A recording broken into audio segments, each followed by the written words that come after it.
Welcome to the Caffeine Chronicles, conversations with extraordinary folk. I'll be here with a cup of coffee while talking to some very interesting people about how their lives have been enriched by the paranormal and the mystical. This week, I chatted with Gary Michael Vasey. Gary is a published author, paranormal story collector, and skilled magician. Gary's story is just about as magical as it gets. He's explored the world of magic through both studies and teaching at a genuine school of Hermetic Sciences. Gary also hosts The Magical World of G. Michael Vasey, a podcast series that dives into the unique perspectives on reality, magic, and myth. In our conversation, he shared his passion for earth energies and dowsing, recounting his adventures across the Czech Republic, where he's mapped some very impressive ley lines. Upon this journey, he stumbled upon some unexpected connections that led to surprising revelations in his own life. So join me as we sip our coffee and journey through the world of dowsing with Gary Michael Vasey this week on the Caffeine Chronicles. So I know you and I have a lot in common growing up with paranormal experiences and living in haunted houses, which piqued our interest in the whole subject and has had a profound effect on who we are today. So my first question is, how did you first become interested in earth energy dowsing and ley line mapping? And did this come as a result of the paranormal stuff, or was it completely independent of that? That's a good question. It is something of a convoluted story. First of all, when I was a kid, my father taught me how to dowse for water. When we went camping and the weather wasn't so good or something, it was one of the activities we got up to. And contrary to popular opinion that dowsing is pseudoscience, you'll find that many engineers and people actually use dowsing to find pipes and electrical wires and things like this quite routinely. They won't tell anybody, but that's what happens. And so my father was one of those. So I was exposed to dowsing at a fairly young age. And as you rightly say, I'm interested in the paranormal and also magic and all of that kind of stuff. So dowsing was always in the back of my mind, but I'd never really given it much thought until, surprisingly, one day, about 3 years ago, I was walking my daughter's dog late at night. And I used to live underneath the Brunner Castle, Spielberg Castle, which is a very imposing structure on a hill, which is a natural park, very beautiful to walk around, has views of the city. And it's a very old castle and has quite a history, both in terms of being used as a prison during communist times, etc., and also just being used as a governance structure, throughout Czech history. And so I was walking around the castle, just down the street, and I walked into one of these areas that's like a viewing area, and to my utter amazement, I saw a big rucksack on the ground. So bear in mind, it's winter, it's dark, it's cold, and there's this big rucksack in the middle of the path, and I thought to myself, somebody left a rucksack, wonder what's in it. So the dog and I walked forward, I peered in the rucksack, and then I realised that beyond the rucksack was this structure laid out on the ground in rocks and stones and bits of wood and goodness knows what, and I sort of recoiled because it looked like a skeleton. And I'm stood there trying to figure out, the hair on the back of my neck is up, and I'm trying to figure out what the hell is going on. There's nobody around, and then I see this fella running towards me. And I got nervous because, he's running towards me fairly aggressively, and I'm thinking, oh God, it must be his stuff, he thinks I'm stealing it. Actually, he just ignored me and he ran past me, and as he ran past me, I could just hear this mumbling sound. And he stopped by the rucksack. He just completely ignored me. So I just thought, okay, I'm going to get out of here. This guy's a crazy guy, So I start walking. And I got about 50 meters. And as you do, I thought, hang on a minute, though, what the hell is he up to? I can't just walk away. So I went round the back and on the path above and stared down. And I caught this shaman here in full, whatever he was doing, full regalia, little drum, laying this thing out on the ground, and he looked up at me and we locked eyes, and it was the most weird feeling, and I just basically put my head down and scurried back to the house where I told my daughter, you never guess what happened to me. And again, I had this funny feeling, why did I run? What was I afraid of? I wish I could have, talked to him and figured out what he was doing. Anyway, the next morning I went back to see what was what, and this rucksack and this design had gone, but nearby with some burned flowers, another stone design laid up on the hill. And so basically I started to see this shaman's activity in 2 or 3 spots around my house. And he would leave stones in the sun to energize and then move them into his design. He'd use tobacco. He'd use all kinds of things in these designs. They would change all the time. I have a stream of photographs day after day, how these designs changed. And for some reason, this triggered a whole new direction in my life. I've never met the man, but he's somehow related to what I do, and I can't explain it. So I thought to myself, I wonder if what he was doing had something to do with earth energy. So I went back home and I got a coat hanger, and I went out and I started dowsing around the site where he'd been, and I found that yes, there was some kind of energy that was pointing up to the castle. And that got me started. So I started going around the castle, and then I thought, hang on a minute, there's all kinds of lines running through the chapel and around the castle walls. And, wouldn't it be fun, the geoscientist in me, wouldn't it be fun to track these things? So then how do I map? At first I did Google Maps and plotted with a pencil. And then I started looking on Facebook, and I discovered there's an app for that called Dowsing Mapper. So I downloaded Dowsing Mapper, and before I knew it, I was chasing energy lines all across Brno.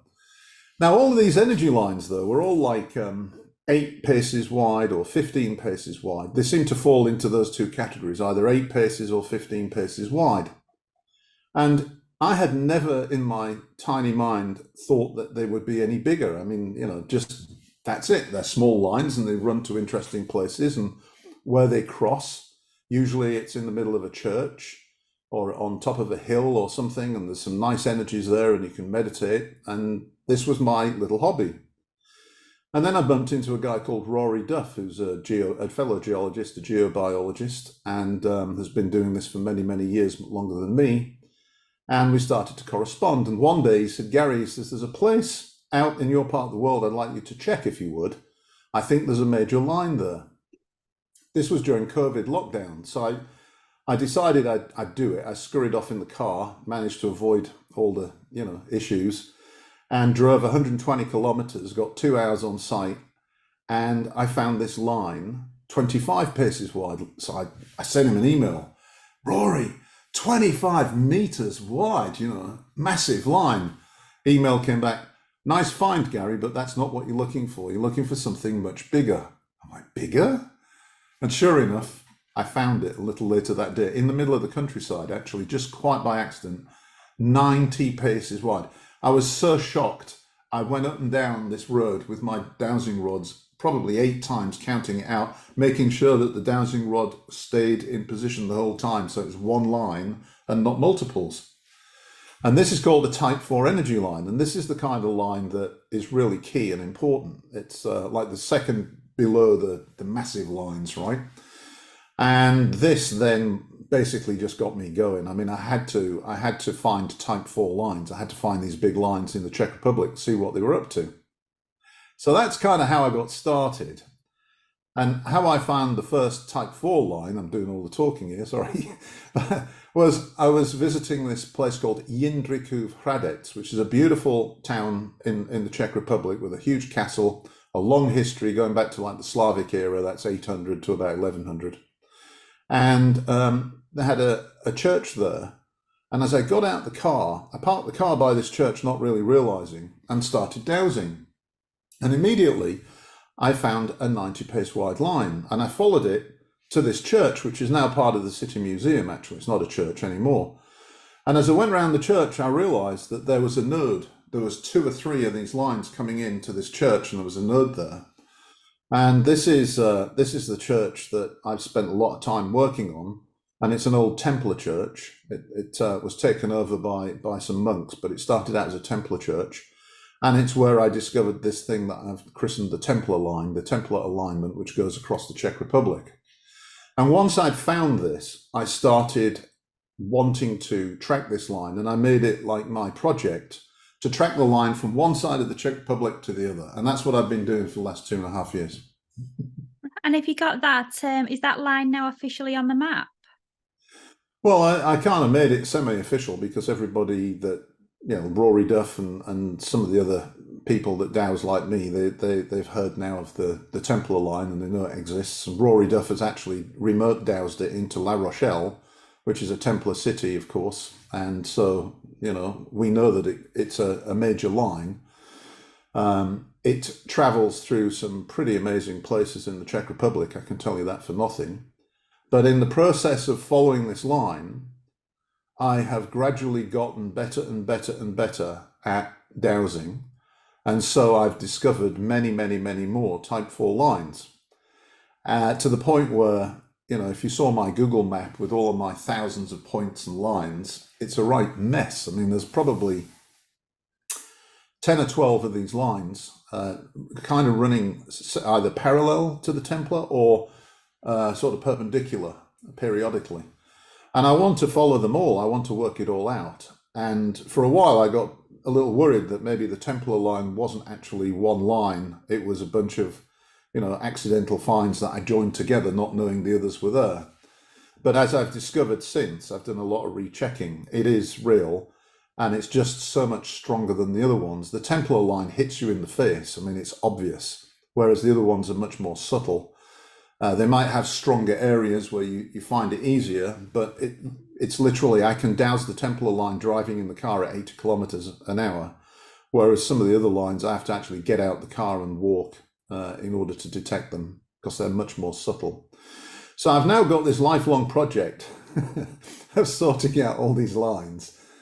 And I mean, people just wouldn't believe you if you get into this following these lines, and not only do they take you to fascinating archaeological or historical places, but they also take you to places of outstanding spiritual energy, outstanding beauty.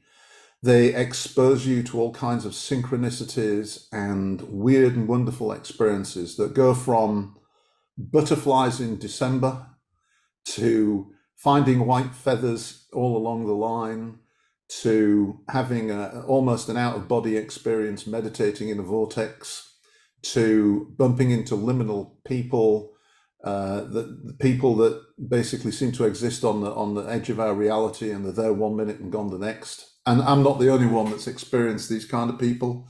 Friends of mine in the UK that are interested in circles and stones and all that kind of stuff have had similar experiences at those sort of locations. So it's basically, it's turned me into somebody else, actually. It's also demonstrated to me beyond a shadow of a doubt that everything is one, that we're all connected, everything's connected, and that we live in a magical existence, in a magical world, and that we already know everything we need to know. It's just inside of us, and it's not exposed to our conscious mind. We need to dig for it, which is why magic becomes so much more important, because magic is know thyself, know yourself, going inside to pull out these truths, these spiritual truths. And so to me, it's absolutely changed my life. Yeah, I totally agree with you with everything's inside us, but the trick is being able to pull it out, isn't it? Being able to access it, but it's there. It's all in the subconscious mind. And the problem is when you dig for it, you've got to remove all of the barriers to get there, which are what you've been told, what you believe to be true, even though it's not, all the sorts of aspects of your personality, your predisposition to certain things. You have to dig through all of that stuff and find the true essence of who you are. And it's not easy. It's not easy at all. Especially when life and society and education and everything in our world has been set up to suppress that knowledge that's inside you and to keep you looking externally or looking They out. don't want you to do this. They don't want you to be free. They don't want you to understand. That's why, when I watch stuff that you and Thomas do and talk about history and all this kind of stuff being changed and hidden, I mean, that's absolutely true. The more you do this work, the more you realize it's deliberately hidden. And the path was always hard, but the path is much harder now because you have to navigate all kinds of stuff that 100 years ago even wasn't there, which is, people look at you and call you a loony bin, and scientists tell you you're a pseudoscientist, even though you have a PhD and know what science is and disagree with them completely. And so it's tough, it's hard, but it's well worth it. I don't care what people think. Sorry. No, me too. I don't care what people think. And I think that is one of the keys to being able to do this work and to know thyself as well. Because if you cared what other people think, then you would view yourself from their perspective, because you would be too afraid to show your real self. So how can you know thyself if you're afraid to show your real self? Exactly. So I totally agree. So we've been talking about these lines, these ley lines that you've been tracking, type 4 ley lines, these big, large ones. But can you give us an explanation of what a ley line actually is and what I can. In fact, I'd like to give you some definitions.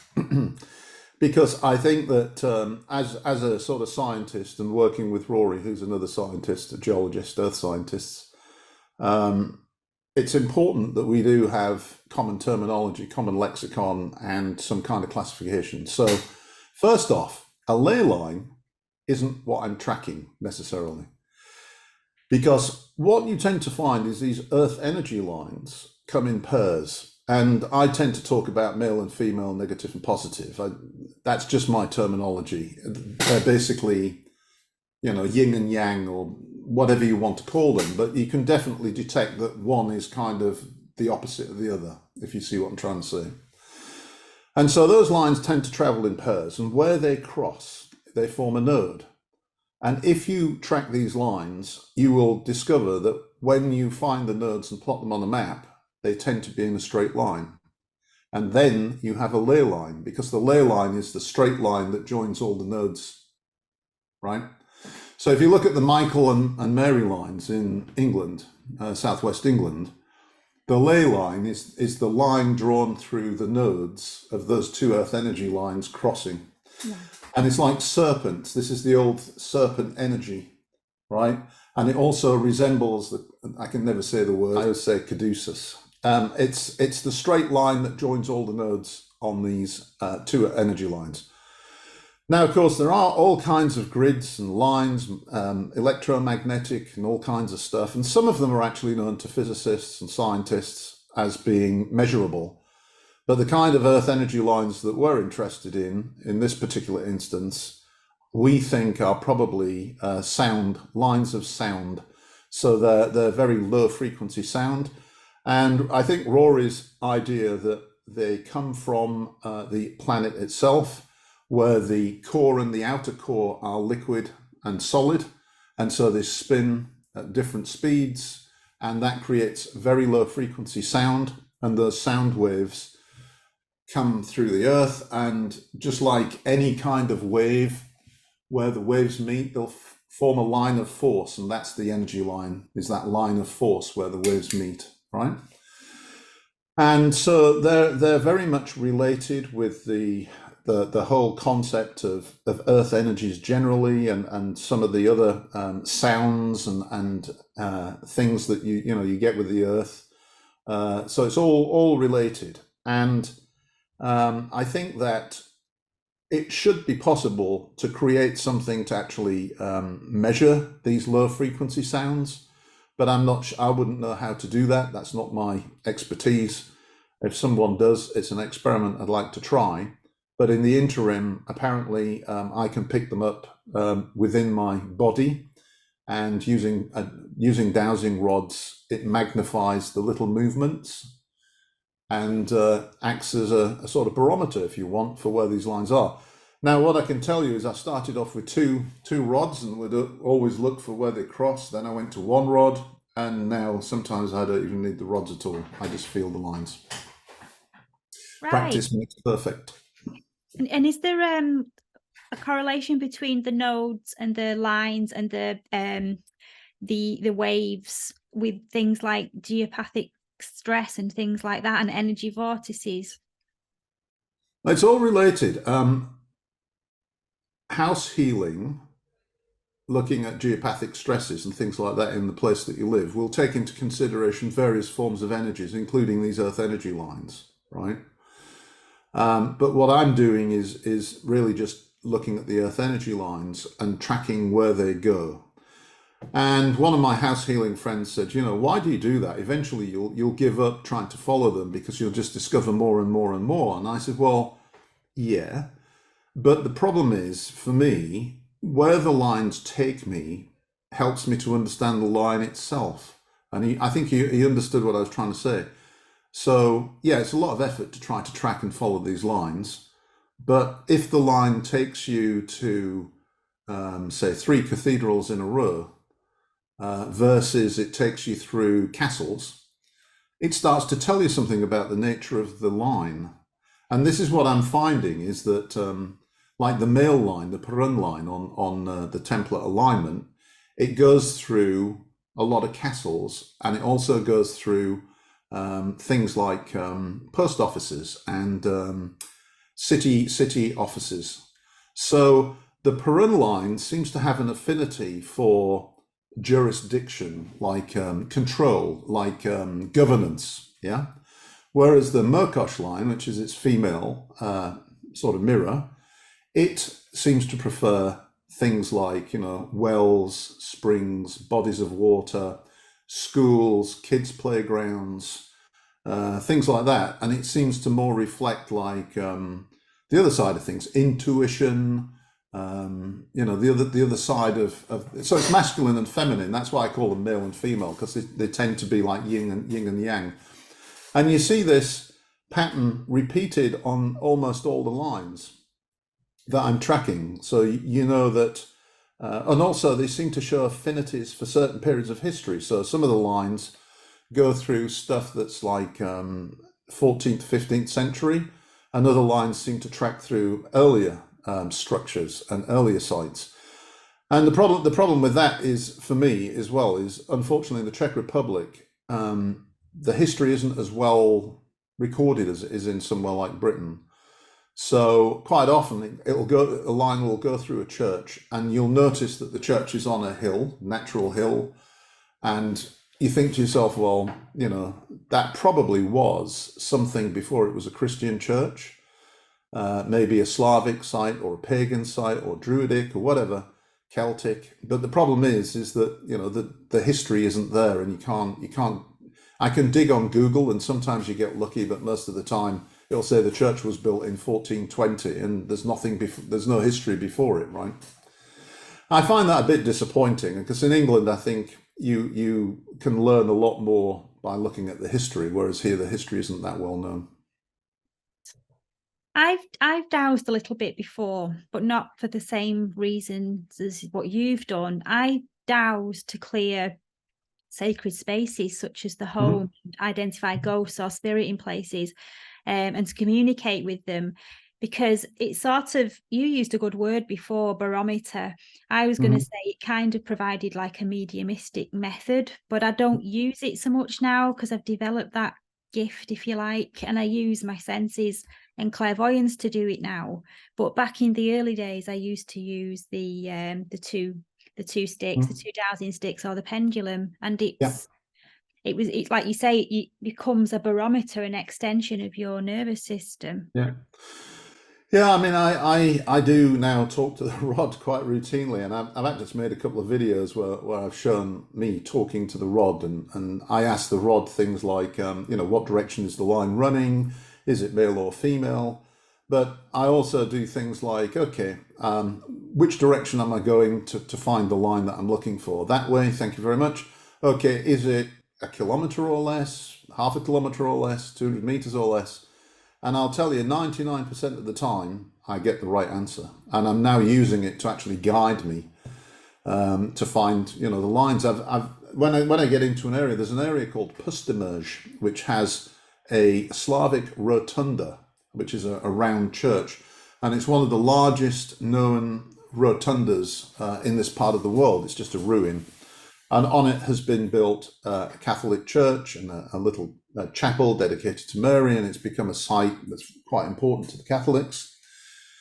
And there are something like 8 type 4 lines, all running parallel and coming very close together. I think they should node, but for some reason at the moment they don't. I need to figure out whether perhaps I should help them node, and we can come back to that in a minute. But it seems to me that this was a very important place in history, and that's why all these lines actually go from maybe being 100 kilometers. All these lines sit, and it comes right down to maybe 100 meters, and then goes back out to 100 kilometers. These lines all come into this point, and it just tells you there's something interesting, going on at that particular location. I used the rods basically to help me differentiate one line from another, because when you've got all these lines close together and one or two of them are noding, which means they cross, then it's like, okay, which positive line does this belong to, which and it's I mean, that's the other thing I like about it, because I'm a scientist and I have an inquiring mind, and I like things like jigsaws and geological mapping, actually trying to work out, plot all these points and work out where the lines go and the node and all. It's like the best hobby in the world, and it has spiritual value at the same time. So yeah, I'm as happy as Larry. Do you use any other equipment apart from your dowsing rods? No, and the Dowsing Mapper app, and sometimes I use a compass, just to make sure I know where north is, because sometimes it's not so accurate on the app. Right. No, not really. I mean, I use Google Maps to record everything, but that's it. I'm also recording gear just to occasionally make the odd video about what I'm up to. No, it's very easy to do. It doesn't take much. Can you just go off and go on your travels with your dowsing rods, or do you have to get yourself in a specific space before you go and do that? Do you have to get in the right mental? I do not have to do any prep. No. I don't have to ask anybody's permission. Some of the dowsing people will say, "Oh, you need to ask the management, the powers that be, may I douse today?" You don't need to ask anybody's permission. If they're not going to let you douse, you won't douse. I've had a day like that recently. No, I just say to myself, okay, I'm off dowsing, and I get the rods out and I walk along until I find something, and then I try to figure out what it is and follow it and map it. And I don't know, I have friends that I take, and some of them take to it instantly and others can't do it at all.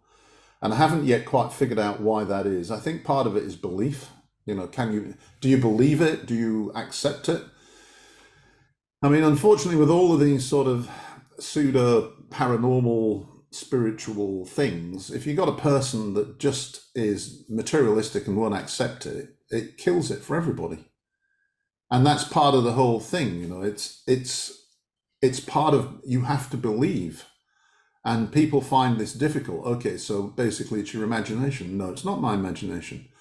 How can it be my imagination if I can go out and find the same line in the same place over and over again?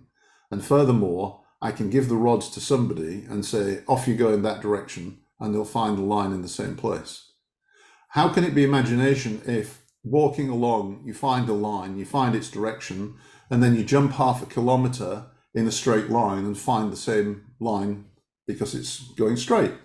I mean, it's not. It's very real, and not only is it very real, but like I say, I think we already know it's there, and I get this impression because the number of times that I have been looking for a line and I can't find it because I think it should be going that sort of direction. So there's a road, so it should be somewhere in this area. I go there, I can't. There's nothing. I go a bit north, I go a bit south, still can't find anything. And I'll get in the car and drive, and then I can't find anything. So I stop the car, I get out, and I'm scratching my head, looking at maps again, trying to figure out what have I done wrong. And I douse just for fun, and sure enough, I parked in the bloody thing. So you always find it eventually, not always with the rods. The number of times, you will not believe the number of times I've gone out to a particular piece of highway, thinking the line should be, somewhere within that kilometre, so I'm going to have to do some walking. So I'll park the car here because there's some place off the road to park it. I get out and I've actually parked in the line. I don't have to walk anywhere. It's right there where I parked. And this happens so many damn times. It's just, I know the line's there. I park in the line Do the different lines give you different feelings? Yes, yeah. Right. Yeah, they give you different feelings. The Templar line, like I say, is very powerful. Just hits you in the face. It's like, wow, so powerful. Other lines are much more subtle, and I do feel them kind of in like at the back of the neck or in the pit of the stomach. And Rory Duff has done a lot of dowsing classes, and he tells a beautiful story about having a bunch of North American shamans come and take the class. And he said within half a day they'd thrown the rods away and they were finding the lines and differentiating them based on where they felt it in their body, right? So definitely, I think you can differentiate the lines based on where you sense them in the body and how they feel. And it's very difficult to describe. But when I'm driving along looking for the lines, if we get within 100 meters of the Templar, I know it's coming. I can feel it. I'm like, okay, it's coming. Yeah, there it is. And I just know it's there. And I can feel this feeling, as we approach the line.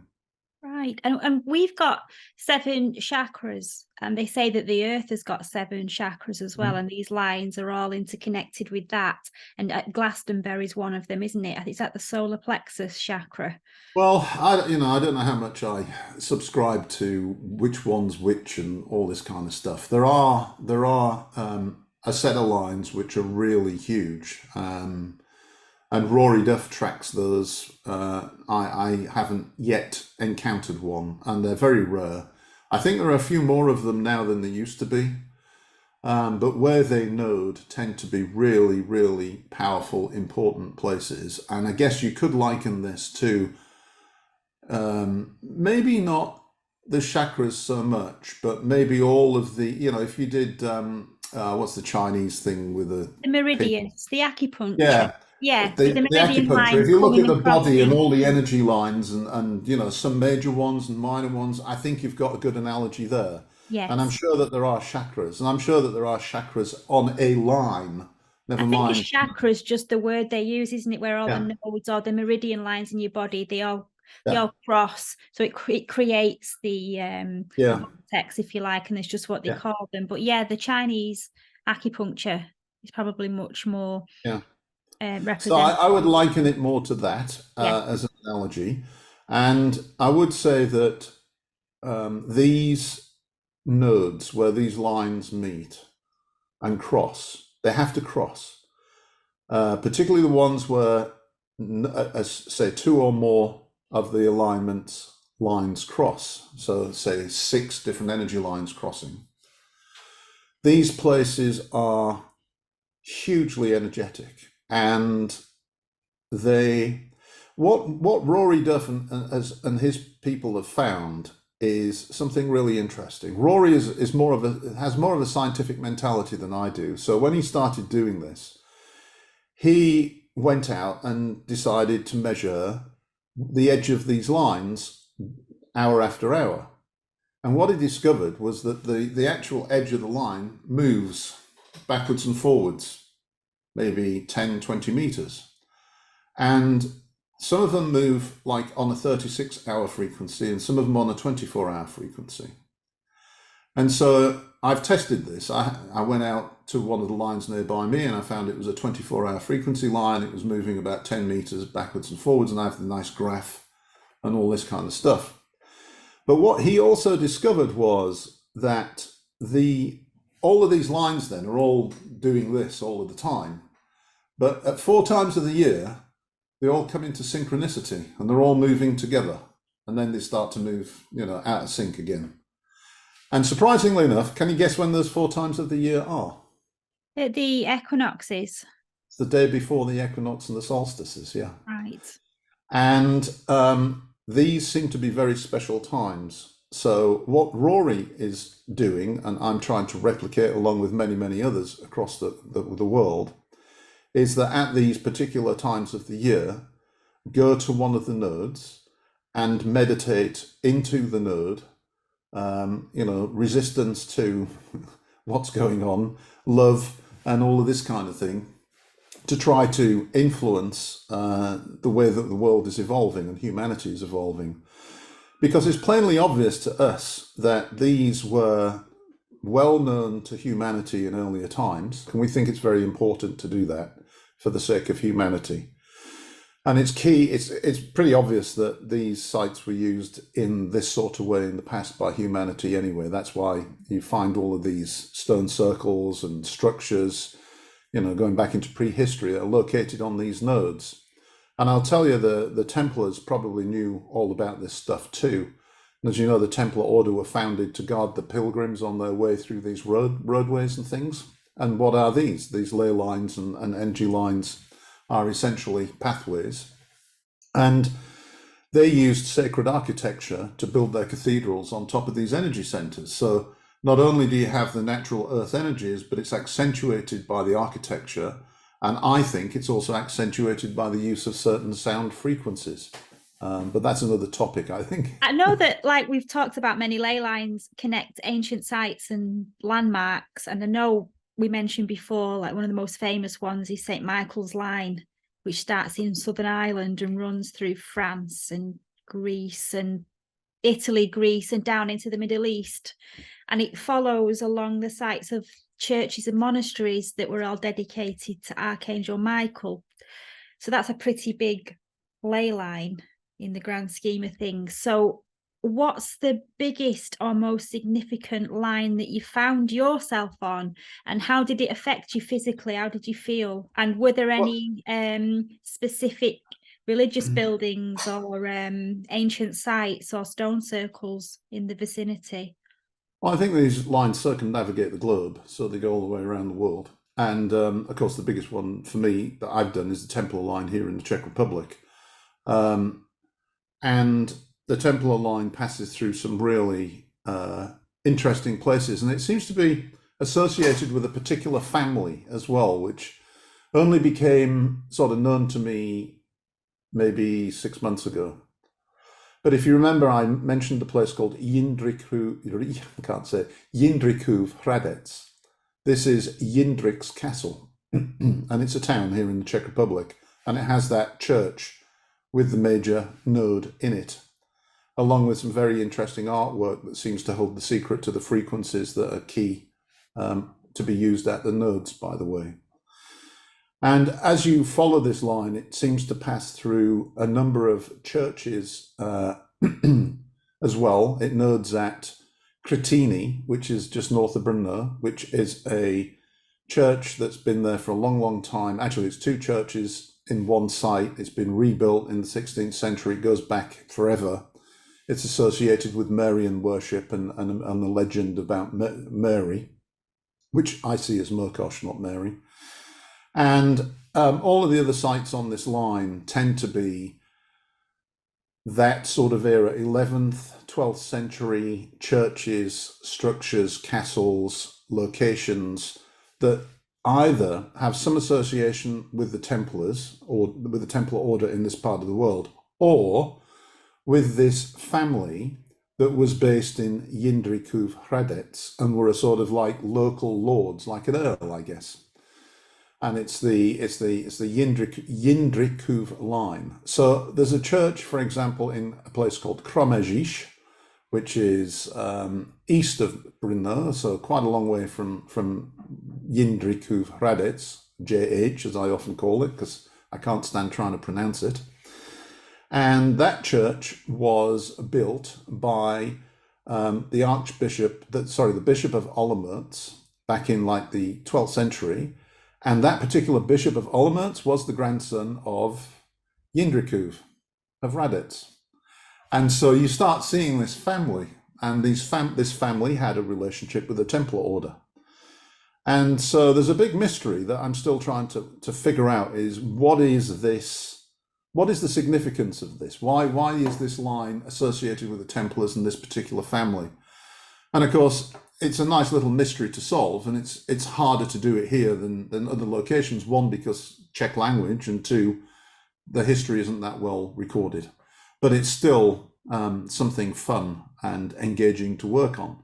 And as I said, one of the other lines, and I did a video on this too, one of the other lines that I started to track comes into Brno, and I couldn't find it.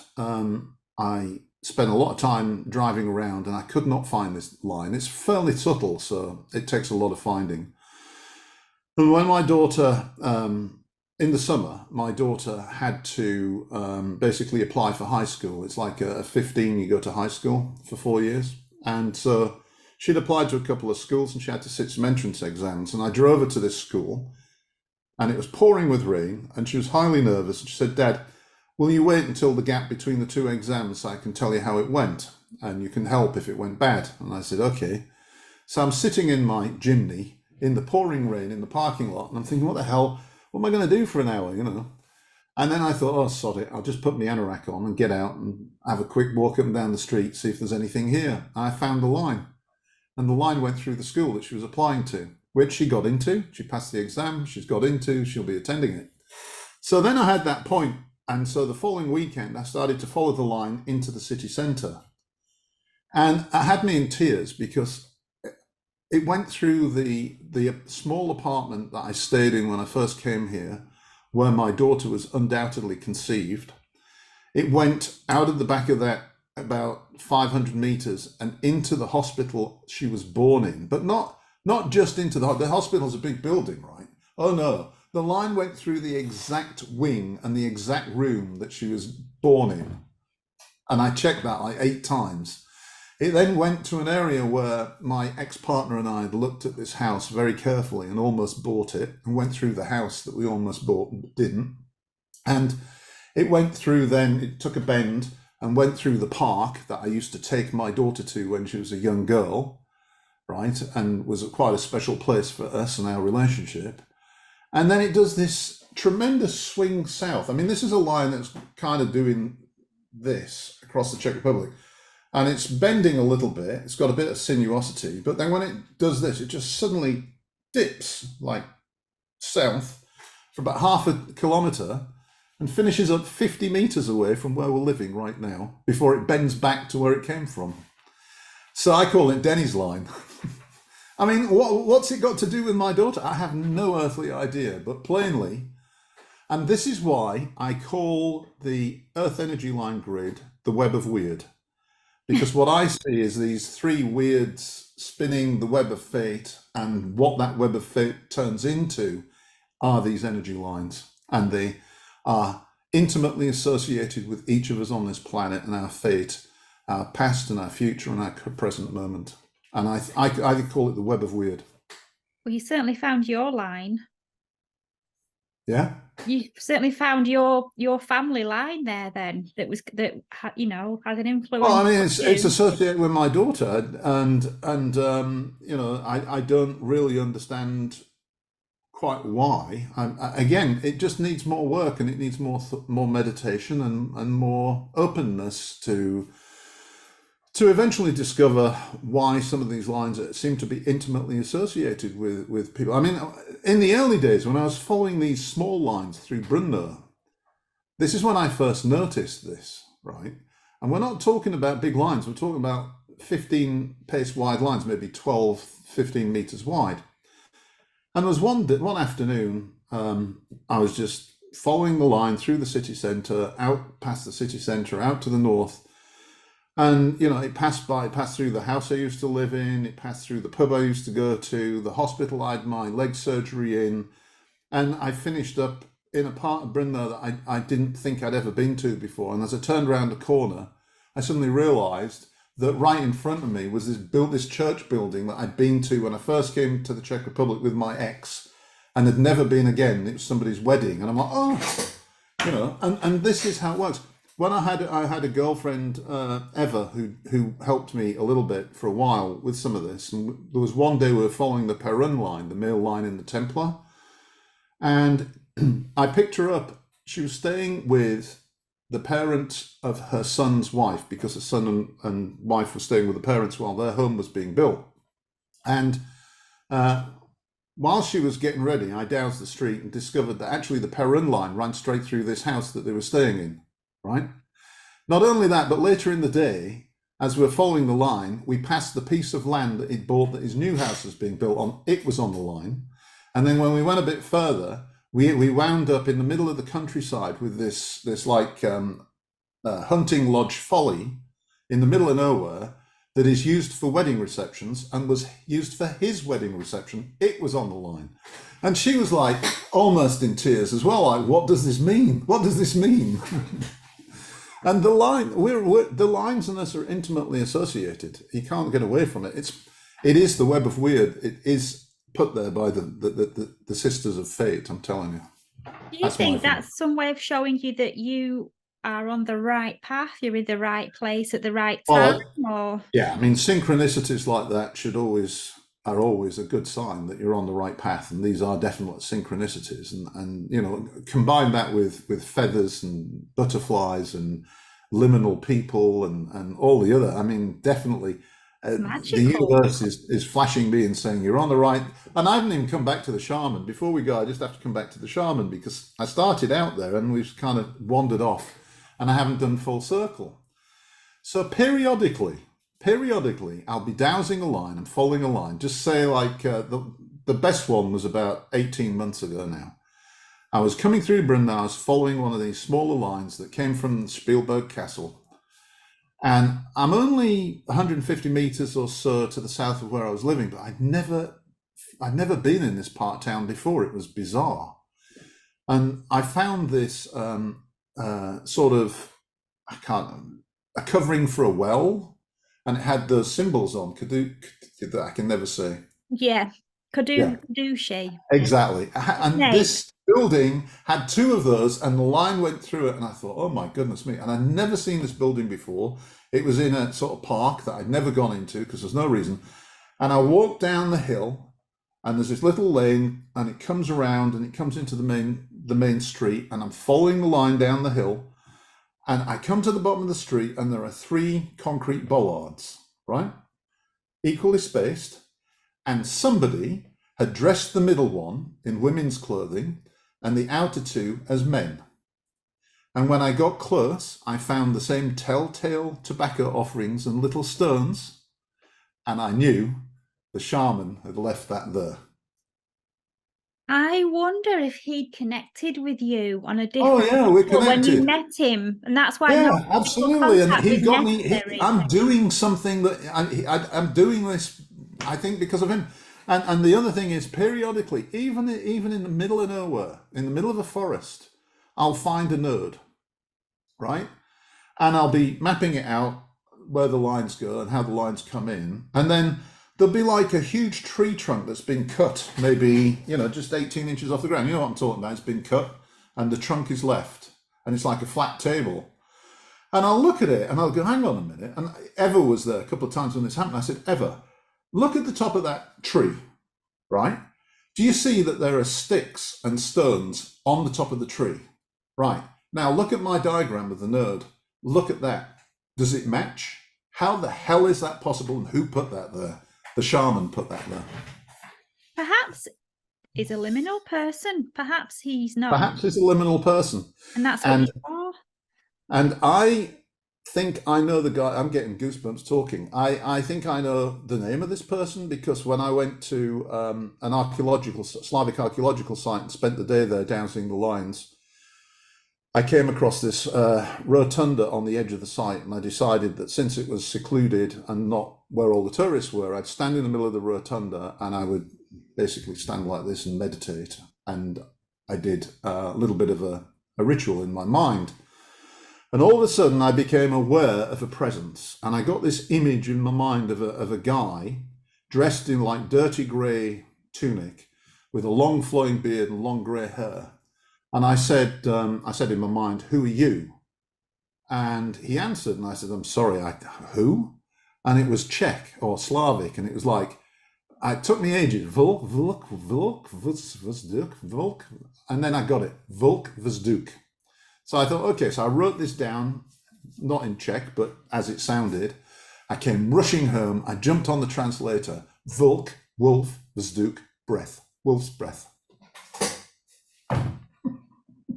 Yeah, he's helping you, isn't he? He's definitely helping you with your quest to map the lines of the Czech Republic and follow them. Exactly. And I'm doing this, with him. And he plays an active role but in a sort of guided background role, and occasionally he leaves little signs to tell me, Gary, you're on the right track.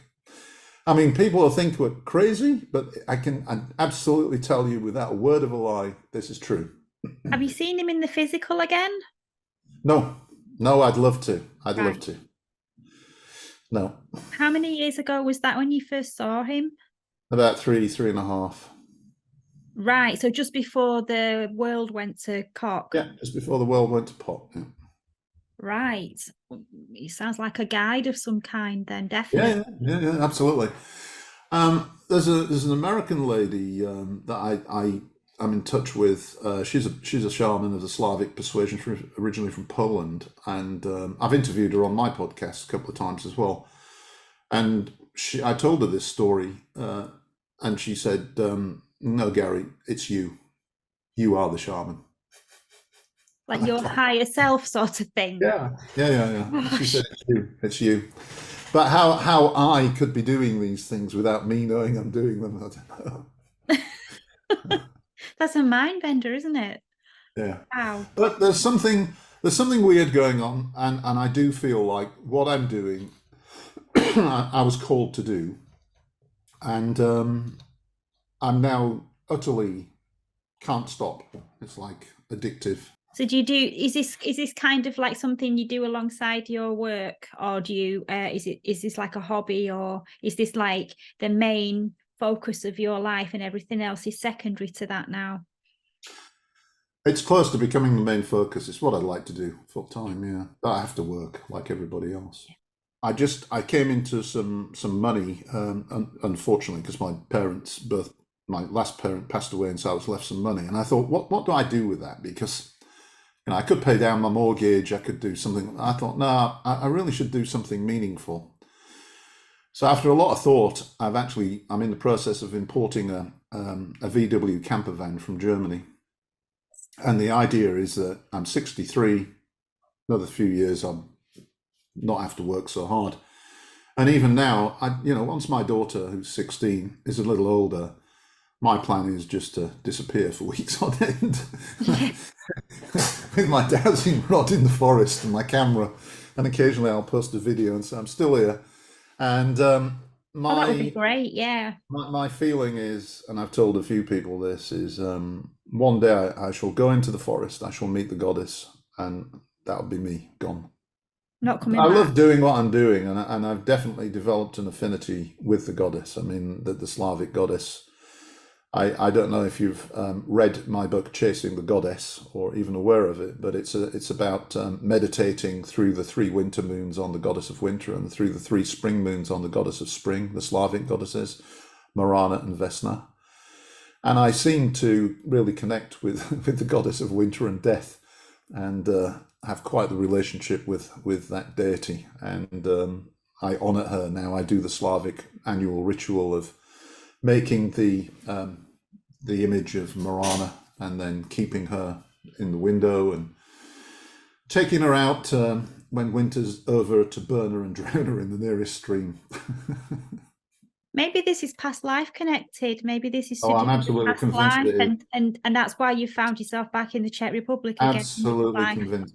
To finish off some unfinished business, maybe. I had 2 dreams when I was a little boy.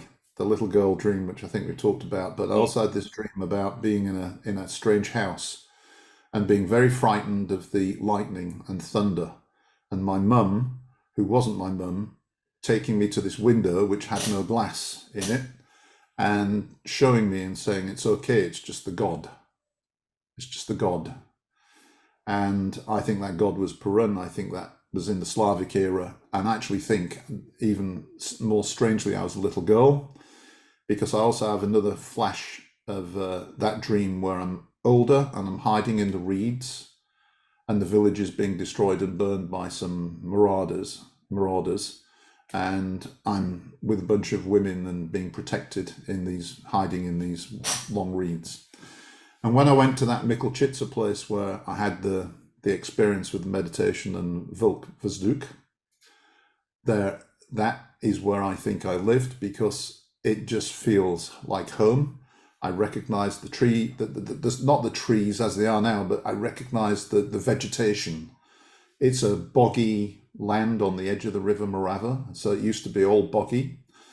And there is a lake there with big rushes and reeds. And when I saw it, I just stopped and like, oh my God, that's exactly the sort of place that I have this, had this dream of being in. So who knows? But that seems to me to be a reasonable explanation. Well, I have to ask you before we finish. We've discussed all the nice places and all the lines and how good they make you feel. But what's the darkest place that you've ever dowsed, and how did that affect you? Interestingly enough, I just was there. Hradhurska. It's north of Prague, and it's known as the Gates to Hell. And I did the Hocus Focus location report on it, right? And I just went there to work with a US film crew that were filming a program for Discovery Channel. And in the filming, they got me dowsing and tracking the energy lines and explaining that somebody at some point has disrupted the energy line. They've hewn a cross out of the stone, I think, on one side, and on the other side there's a big stone block. And because they've disrupted the natural flow of energies, they've created this void of negativity. It's just a horrible, horrible atmosphere. It's the kind of place where I spend a couple of hours and I feel like I want to have a psychic shower. You know what I'm saying? It's just horrible.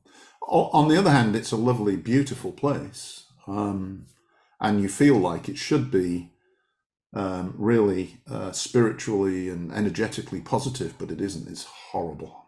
Got some residue there then, yeah.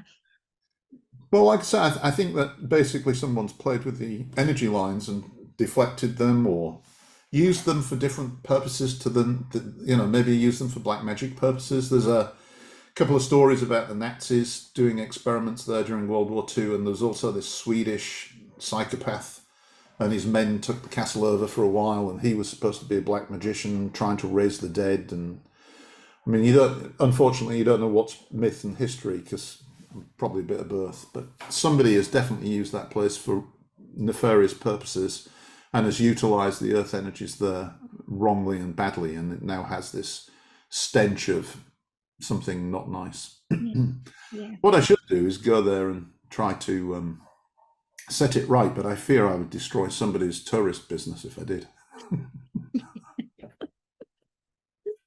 Okay, so for people watching who might be interested in exploring ley lines or energy dowsing in general, what advice or resources would you recommend to help get them started? And I believe you had a course for something along these lines, right? So are you still doing that? I'm trying to put together a course for dowsing, yes, and probably will do in the future. I would recommend basically don't spend any money initially. Just take a couple of metal coat hangers, cut them into a piece of an L-shaped type piece. Get two of them. Don't spend any money just to start with, and just go to some place where, like an old church or a castle or something, and just see what you can find.